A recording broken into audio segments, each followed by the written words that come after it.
Hi guys, welcome to another video on May in Bloom. My name is May. As you know, I love to talk about all things holistic, sovereign, decolonial living.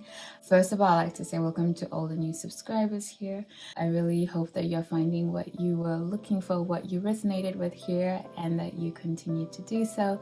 And I always appreciate all your sweet comments and your wonderful support. So thank you so much for that. My highest value and the thing I like to encourage people the most to do is live a life that makes sense to you. If your life doesn't make sense to you, there's a lot of things you can do to change that.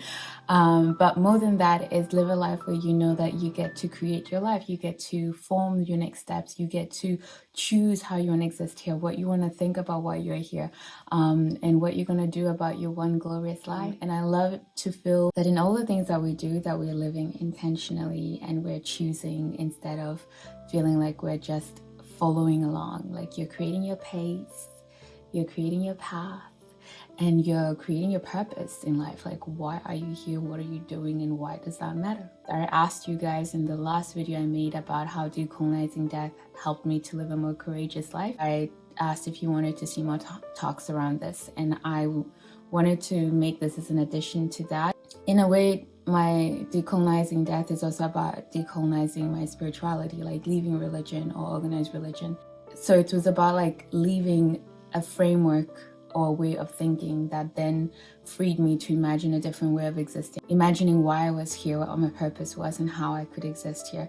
So growing up very religious, obviously that influenced my worldview.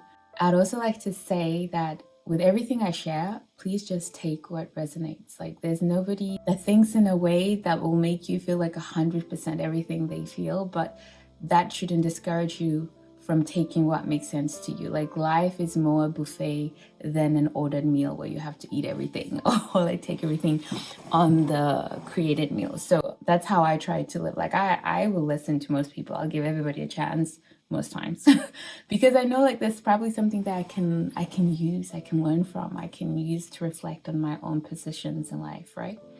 So today's subject, I really wanted to talk about the spiritual traps I tried not to fall into after leaving religion, in a way continuously making an effort to choose wisely and intentionally. When I left religion, when I finished my 3 weeks research and I closed my laptop and I was like, I can't believe in this anymore, the initial feeling was like, okay, am I an atheist? But it was almost like shut down very fast. Like that was, I couldn't even entertain that idea because it felt too big of a choice to make after just leaving one indoctrination, if that makes sense. What leaving my religion meant to me was that, oh my goodness, you can literally live your whole life so sure that something is the truth. And you can organize your whole life according to that. You can judge circumstances, experiences, yourself based on this worldview. And you can even judge maybe even other people or just the whole world, like what's happening. And then in a blink of an eye, which for me, I feel 3 weeks versus 23 years of life feels like a blink of an eye, all of that can turn out not to be true, right? And no longer resonate with you, right? How are you ever going to really trust your decision moving forward or any other thing that you think is solid? And I think like that was the first thing I knew that I could no longer do. In every choice I make, in every stance I hold it softly with open arms because I intend to make sure that if new information is represented, if a new perspective is represented that makes more sense, I'm not going to hold on to this so tightly that I cannot pivot, I cannot change my mind. I say that the same thing when I also share about being vegan, and I've been vegan now for 11 years. I always say I'm vegan until something else makes more sense. And so far, 11 years on, and that's not counting like me going vegetarian and then pescatarian from 16, since I understood like how food comes to our table, basically. I made the choice to say that from now on, whatever I try to live according to, I live according to that because it's what makes sense. It keeps my mind open. There's nothing that is fixed I allow my mind to wander. I allow new information to penetrate my already fixed spaces. And that's big coming from somebody who, as a Taurus, is somebody who's really into living in a way that's very grounded. Like, I'm very earth focused, like I'm very solid in many other things. But I try to be flexible, and I try to be open-minded, and I try to live with the trust of information coming to me as I need it. And that for me was another thing. And I always say that I will never say that, oh, I regret growing up religious, because I really felt like that played a role. Like, that was part of my journey. That was actually, it gave me a lot of tools that I can use moving forward, a lot of experiences, a lot of understanding of other people who are religious, or other people who really resonate with being religious. And it gave me understanding of the world and the people that I share this world with. So I can never regret the fact that I spent 23 years of my life being a religious person. And I felt like actually it added to the way I see the world, and I see myself and I see other people. So that was another thing that I gained from that experience, that made sure that, hey, every part of your journey, you are going to meet the next step as you walk. You're going to meet the next new perspective, a new way of thinking, new knowledge as you walk, like literally to trust the journey. And that includes all of the journey. So there's no part of my journey from beginning of inception to even my trauma, all of that I have a bad relationship with, or at least that's the work I've focused on throughout my life, throughout my holistic decolonial healing, to integrate rather than separate or reject, like to see how everything adds to a beautiful fabric that creates your life, like even the things that you no longer align with. That's why, like, I always say that when people look back in their life and they feel like maybe cringy or bad or regretful, I feel like that is an invitation for you to sit more with those spaces in your life. At least, like, for me, what has made sense is understanding the role everything played, even the things you don't agree with, or even the things that you would do differently now because you're different, because you've grown, because you've evolved as a person, right? So I try to trust the journey and trust my life and this cosmos that I share it with. I knew that I wasn't going to be an atheist, and I think this is really judgmental, but this is my perspective. But remember, it's my perspective. It doesn't mean that you need to feel like that about yourself. If you are, just like, I don't want to be religious, but I have a lot of friends who are, and I actually respect that, because we are all on different paths. I always say my path has allowed me to accept that everybody has a different path. And if that makes sense to you, that's what you should be doing. I will say that I couldn't be atheist, and this is where the judgment comes from, because I just felt like that was really arrogant. How can you for sure know that there's nothing, right? I would almost say that there is more, especially with the way like science is moving. I'm really into spiritual science, guys. Like, you can see more and more things showing us that there's more than what we understand. A lot of atheism is also very based on scientific findings, but science is also limited, especially Western science, because there's things that we can't measure in the limited scientific methods that we think are what define what is truth. And that is what is being caught up to, because a lot of indigenous people already knew this bullshit. With the modern science, which is just code for Western patriarchal science. So I feel like I couldn't go from one dogma to like, okay, there is this God who belongs to this religion that I was so lucky to be born into, to there is no God at all. So I found my middle place in the in-between, and I was able to, not in the fact of like, okay, I don't know. I think for a moment I did entertain agnosticism, and I was like, I'm not sure. So for now, I just needed a break, and that was fair enough. Like, I had a pause where I'm like, I'm not going to think about that. I'm just going to imagine what this means now that I have to really reevaluate everything in my life, now that I no longer need to live according to my religious doctrines. Another thing I also got from that was like, there were things, like I said before, that I could take that actually helped me. Like, I came from a very studious religion, which meant that we pride ourselves on reading the Bible and questioning not just the Bible, but like education is very important for Adventists, and health is very important for Adventists. And that's also why, like, maybe I have such an appreciation that if I did grow up religious, I'm okay that that's the religion I grew up with, because those things are still very important for me. Like self-education is very important for me, and health is very important for me. When I was religious, we tried to observe the Sabbath, which is a day of rest. So like having a balanced life. There's a lot of like great things that I inherited because I grew up in the religion I grew up. Critical thinking skills that we used to kind of judge other religions. Now I used to just judge other things in general, like, and try to make well-informed decisions for my life. So there's all of those things, like don't trust things just as they are. That's something we learned a lot in my religion, and that you have to have a personal relationship with God, with the Bible. And so you need to study the Bible. So study books, study information, study knowledge, study society. So I'm really appreciative of those things, and they've influenced me and benefited me well in my life, even as a non-religious person. I also knew, especially like somebody who's interested in decolonization, I didn't want to, because of a tendency, and I had that also in the beginning of my decolonial journey, to kind of romanticize everything that happened in the past. So like from an African perspective, like, okay, so let me go back to the religions maybe of my ancestors, right? Or like African religions or spiritualities. And what I did love was that I got curious about revisiting that, like what was there before colonization? What was there before the missionaries came and taught my family this religion that has carried on through generations? And like I mentioned also before, like I grew up with a mom that is Christian, like Adventist, and then my dad is Muslim. But my dad was a very laissez-faire Muslim.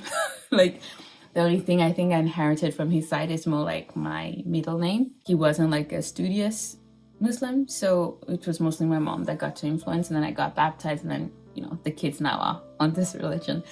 But I also love that even with that, I came from two worlds, from two different perspectives and two different ways that have created me. And anyway, I knew that I wanted to be curious about the religions that were before colonization.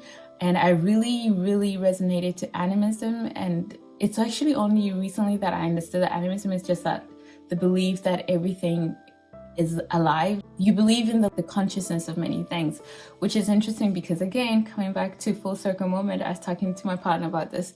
Isn't it funny that animism is known now officially, obviously, as the oldest religion, like, or oldest spiritual practice. It's seen in many indigenous cultures. Before there was, I don't know the guy's name, and I don't think it's that important, but it was like a white anthropologist who was studying and saying that animism is what you have before the human brain and consciousness develops.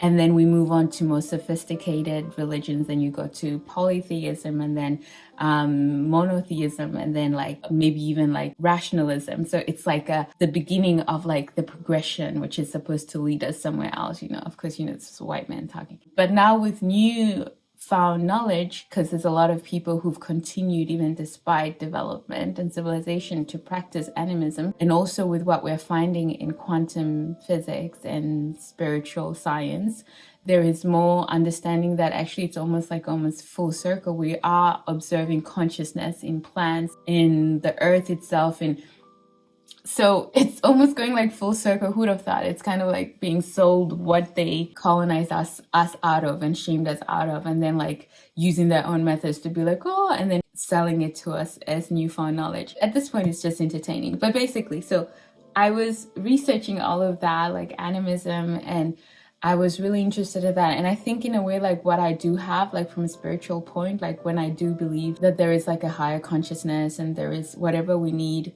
to worship or connect to is already within us. And that for me, I find that connection the strongest when I am in nature, when I am in places that have existed before everything else we've created.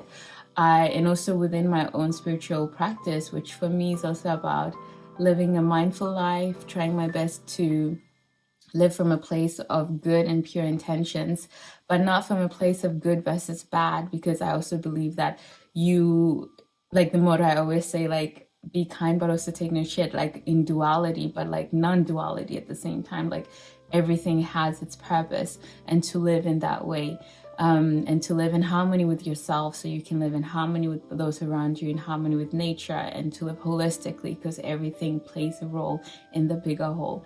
So when I revisited old ways of spiritualities from my people, like, as a Ugandan, like trying to go back and see what did people practice before Islam, before Christianity, and Hindu, because we also have a huge Indian population in Uganda. We used to have. I knew that I was interested in the way that they saw the world, but I didn't want to go back to that kind of worship, other the kind of worship that creates witchcraft, or like the fear mongering around witchcraft, like dogmatic spirituality. I think that's the best way to put it, because I also feel like sometimes when people leave because they feel like, okay, I'm gonna now cultivate my spirituality, but I'm gonna do it from a decolonial perspective. Maybe I'm going to explore more new agey stuff or occultism. There is so many things once you leave something. If you're still craving for that thing that is going to guide you, that thing that's going to tell you what you're supposed to do, to tell you how to live your life, trust and believe. There's always the new God waiting for you somewhere, you know? And I just knew, oh my goodness, like after I did my 3 weeks research, I just knew like I didn't want any of it. Like I wasn't interested in Islam. I was open-minded to be like, let me explore other things, see what they've been teaching and see what actually resonates, you know? But I knew I didn't want any of the Abrahamic faiths. I did resonate at some point with Rastafarianism, because I'm like, okay, it focuses on like on a holistic perspective. It's more radical in the belief of like, you know, the awareness of Babylon. Because I feel like a lot of Christian religions actually are very pro-colonial mentality. I don't know how, actually that's the best way to put it. Full stop. Whereas I feel like Rastafarianism actually is aware of how the Western world and the Eurocentric worldview is destroying us to some degree. So there is a pushback away from that and a desire to return to nature and live a different life. Whereas I feel as a modern day Christian, you aspire to the same thing that capitalism or Eurocentric worldviews would want you to have, but just put a Jesus spin on it, basically. At least that's my interpretation. Rastafarian felt a bit different, but then like it also still has, of course, patriarchy. And I was like, no, thank you. So for me, like the one that I felt most connected to is Taoism. I think I've shared that before as well. And it's also animist. So it kind of like, it's a mixture that makes the most sense to me of all the things I've explored and looked into, where I feel like this really resonates. And like I said, I hold everything with open arms. It's what has resonated since I left and started exploring like my direction of spirituality. I was never fully tempted in New Age ritualism, which is like a blend of a lot of Eastern philosophies. It also has elements of animism, astrology, like it mixes a lot of things, right? And I think if you've also been paying attention, especially if you are into the spiritual space, and I'm not saying this to like fearmonger, I'm never that person, I don't want to be that person, but a lot of people who fall into spiritual psychosis, I will say that you can also experience this on religion, like when you get high on religion, but for all the wrong reasons. A lot of people need guidance and a lot of people want something to follow. And sometimes the connection to those things is from a place of anxiety, because have you looked around? Who wouldn't be? But it's still like a sense of externally seeking things that are supposed to bring you comfort and a sense of safety and a sense of direction. Not that that is wrong by itself, but sometimes you can then become victim to certain practices or ideologies or dogmas. And then before you know it, like even though you're no longer religious, you are just as dogmatic, but about spiritual rituals that you have learned about or you're trying to practice. So I also knew that I didn't want any of that. If I didn't understand it, if it didn't make really good sense to me internally, because like I said, my epiphany was whatever it is, it's already here and it will guide me internally, like from inwardly. And I will know what connects and what doesn't connect. And I only need to follow that guidance with as much intention and sincerity as I can. Like just like when a seed is planted, it already has everything it needs to become the tree it's gonna be. Like that little thing has a lot of coding that's gonna, you know, help it bloom and become what it's meant to be. I believe the same for us. And I believe that that is already within me. It's not something externally. It's something I cultivate within me and it's gonna lead me. It's gonna help me bloom. And everybody has a different one inside them. So when I would be curious about New Ageism, like I'd kind of listen like that, but I would be like, I don't know. Do I need to worship the phases of the moon? Do I need to worship the sun? Do I need to put my crystals out? Like all these new things that you certainly have to do. It reminded me a bit when I left having relaxed hair and like this idea of what looking at our hair like it needed to be tamed, it needed to be fixed, and I embraced having like natural hair. But then the natural hair movement, which was supposed to be liberating, then started also making all these new laws and rules and what you had to do, like 50 steps before you could go to sleep. And I was like, this is just another form of imprisonment. But now I'm doing it for the health of my hair. Like, I was like, no. Like, I feel like every time you try to escape one prison, be careful you don't walk into another one, you know? And I say that also with self-awareness, that even with me not wanting to be in prison, like that could also be something limiting in itself, because maybe I then become too skeptical. But I feel like I am curious enough to entertain a lot of stuff. For example, I like in summer when it's really warm to put teas in water and then let them get warmed by the sun. I love that. And also, I've been learning more about Dr. Emoto. I did a lot of revolutionary research on the consciousness of water. I'm like, really, I'm buying that. Like, I resonate with that. I should, if it's already out, it might already be on my Substack. So if you like the way I talk about things or my thinking, and also see some cute drawings here and there. Sometimes I do new ones, sometimes I reuse some I've already done in other places that you maybe haven't seen. You might enjoy that. And the one that is supposed to be of March, like that has been my spiritual science focus of this month, like exploring more about water and consciousness. And that's a whole other video, because I really get it. Everything is everything, right? Like as Lauryn Hill said, everything, I truly believe everything is everything. Like as above, so below. The fact that our body, our ecosystem is similar to what you'll find on Earth as well. Like there's so much connection in everything, like the amount of water and what is like, guys, I'm babbling, but like I got really excited about all the stuff I was relearning. I had visited before previously, but again, like I feel like my things come in cycles and spirals, and they come back where I'm like really ready to receive and really ready to learn. So I've been learning more about water consciousness. And why was I even talking about this? I was talking about like charging your water in the summer, maybe to make tea, or even like with the sun energy, and knowing that it's different. It has different properties when you drink it. Now, this might be woo-woo for you, and go ahead. Like I always say, if it don't resonate, let it be. Like don't force yourself. But I always hope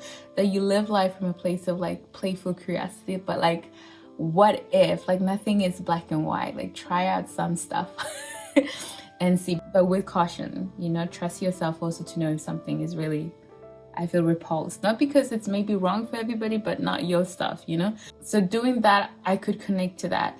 I also connect a lot to like paying attention to my menstrual cycle. Like that is actual real. Like I can't believe I ever existed in a world that didn't teach you about that. And I'm so happy that that's becoming more and more common knowledge for women. And paying attention to that and seeing how I feel also made me recognize more about the moon phases. Like, okay, I can now understand that more. Then I became curious about that. But there's nothing about it that feels like I have to do all of these things, or if I don't perform certain practices, then like there's none of that. Like I literally do believe, even if I always say, even if I just laid there and just was like with presence, I'd already be accomplishing my goal, and everything is a bonus. That's how I see it. Like everything else I do, everything is to affirm that connection. Is I believe we already have everything within us.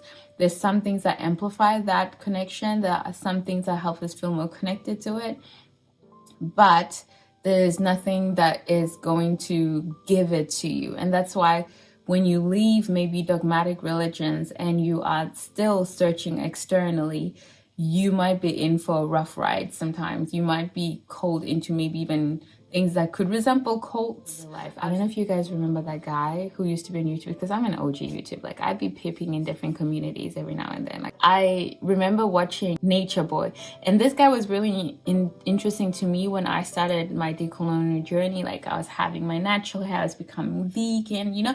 I was looking for like-minded Black African people, and that channel of course popped up, and I paid attention, but I was like, like open-minded, curious, but like peeping from behind a tree somewhere. What are these folks up to? And come full circle, it turned out to be a full cult. But what I wanted to emphasize about that, I saw how more and more people were joining, especially people of color, because a lot of us grew up religious and there's not a lot of alternative communities to belong to when you're not religious. Obviously, that is changing, and I'm grateful for that. I'm grateful to see that growing up. But when I was younger, if you were Black, you were automatically assumed to be religious. Like, oh, it didn't matter what you belonged to, but you belonged to some Abrahamic faith, And now more and more people are leaving organized religion, and they still are seeking a sense of community, and especially a sense of community that feels like it's held together from a different worldview and different collections of knowledge, and maybe even things that are more connected to our ancestry or a mixture of ancestry at this point.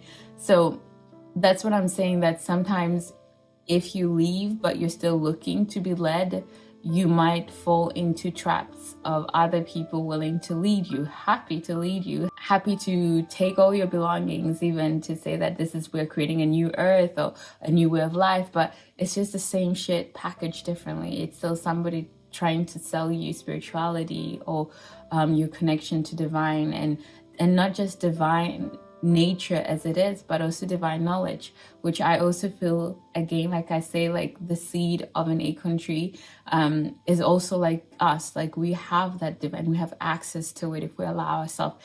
That life is almost more about removing blockages from that access or that connection rather than actually finding connection. You're not looking for something to plug yourself in. You're trying to unplug all the things that are distracting you and preventing you from connecting to this cloud of knowledge that we all have access to. At least that's what makes sense to me. So that was another thing. Like once I left religion, I knew I didn't want to be led by anything else or anyone else. And I didn't want to feel like anything had to be done for me to feel saved or protected, like all these other protection, like things that you might have to do, like maybe rituals or prayers or to protect yourself. I also don't believe in that. Like, because when you also start engaging with stuff like that, lo and behold, suddenly you are giving it energy. It's becoming what is also manifesting in your life. I always go back to the curious question I had once about why does voodoo not work in Europe? And this is not a thesis that has been proven clearly. And I started questioning this when I saw documentaries about women who had been trafficked from Africa and were sold into sex work in Europe. And their madams or traffickers convinced them that if you do not do as we say, the juju we've placed on you will kill you or your family. But of course, the social workers are working with them from Europe, and so we're trying to convince them it's not true, you're going to be okay. But these women, of course, they were like, they had seen juju with their own eyes, they are like this. So it made me think, and my conclusion wasn't that it's not real, like this juju is not real, but why is it like for some people it's so real that it kills them? And for some people, it's just a weird thing that some people believe in, And for me, what became evident and what I stand by to this day with open arms is that our consciousness is so powerful that if you believe it is true, it's kind of like why you can see miraculous healing in all religions or all spiritualities. It's because it's not because they pray to Allah or to God or to Buddha. It's because they believed. And so like the common denominator is a person who believes. At least that was my conclusion. Like, so because you believe, whether it's the devil or God, it's you. Like, so I feel like I'm digging deeper, and maybe I need to like make a whole other place for that. Like, what are my cocoa beliefs? But I feel like I've kind of hinted on them. And that for me also meant that it was much more convincing for myself to cultivate a relationship with what I believe, and why do I believe the things I believe, and how are those things showing up in the life I live, or the way I believe myself capable of doing things, the limitations, the opportunities, the possibilities, because I understood like that was more powerful than what I saw outside. Like it's that all of it like kind of relates to you, and then we have the power to make those things actualize, like we can bring those things to life. That's what I believe in. So yeah, so basically that's like summing up most of the things, like to stay open-minded, to not fall into new dogma, to not seek new things that could make me feel like maybe going backwards by romanticizing pre-colonial Africa and then just taking whatever that was because I need to replace what I had lost leaving religion, not to find a new God to worship. That was also very important. Or a new thing to treat as my God, if that makes sense as well. And also, I don't feel that I need to have a singular teacher or guru. That's another thing. I'm open-minded to see everybody as human with divine gifts, but also to judge and assess those gifts according to what resonates with me and leave the rest.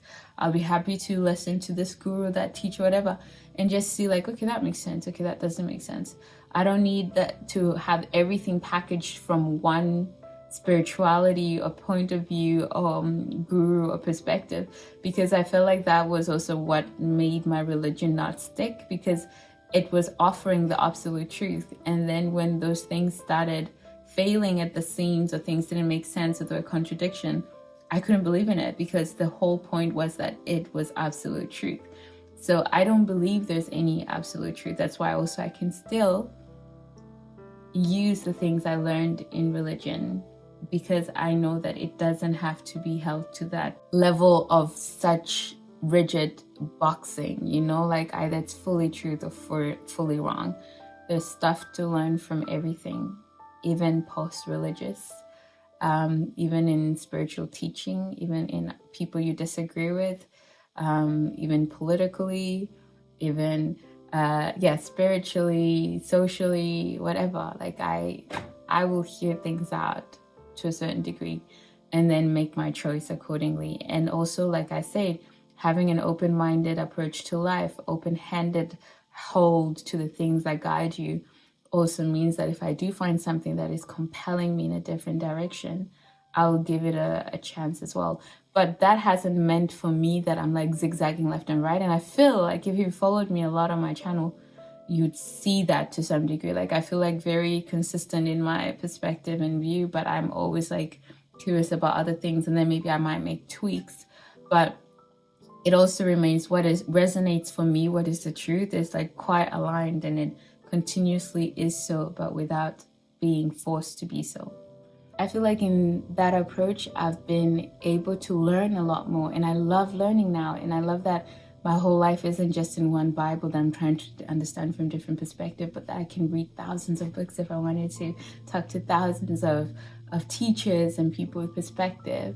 But also I'm very adamant on like, don't just have a thirst for knowledge, but also, because that's already a good hobby by itself, but like I want to have things that I can actually apply in my life that can help me feel more liberated, that can help me feel more grounded in the way I live and grounded in the things I do and the things that the way I do the things I do. So that is an ongoing process where I continue to learn and I continue to grow, basically.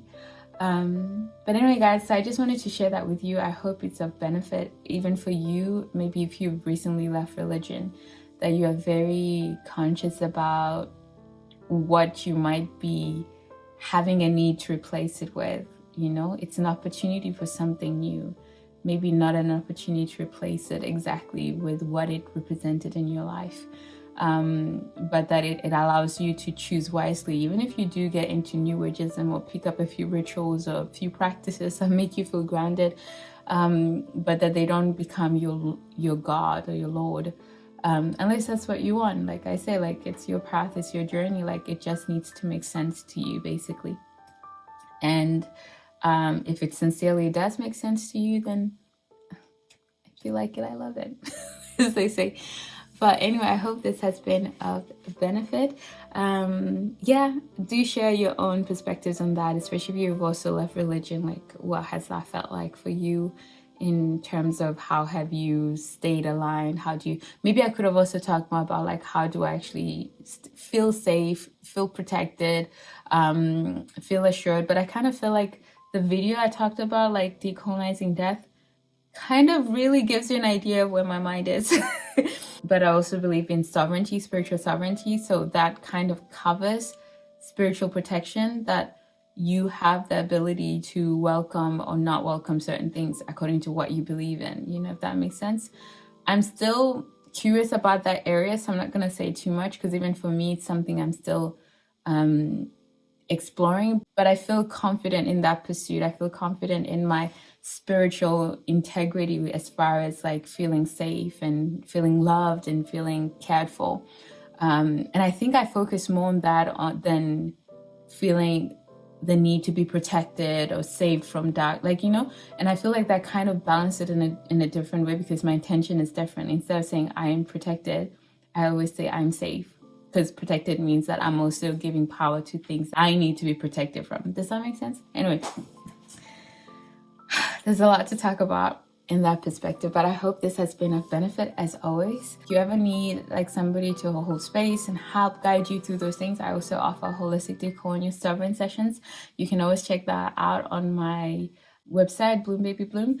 Otherwise, yeah, like I have a lot of content here, and I'll try to share more content on my spiritual experiences and journeys and the knowledge that I resonate with, if you want to learn more of that. Until next time, do take care, and I hope you're living an intentional life. I hope you have a lot of courage, a lot of love, and a lot of light to illuminate the path that you've chosen for your own self. Especially as a Black person, where having a relationship to yourself in a way that's liberating and connects you to sovereignty is so, so, so empowering. I wish you all the best, and I'll see you in my next video. Bye, guys. Je voudrais du soleil vert, des dentelles et des théières, des photos de bord de mer dans mon jardin d'hiver. Je voudrais de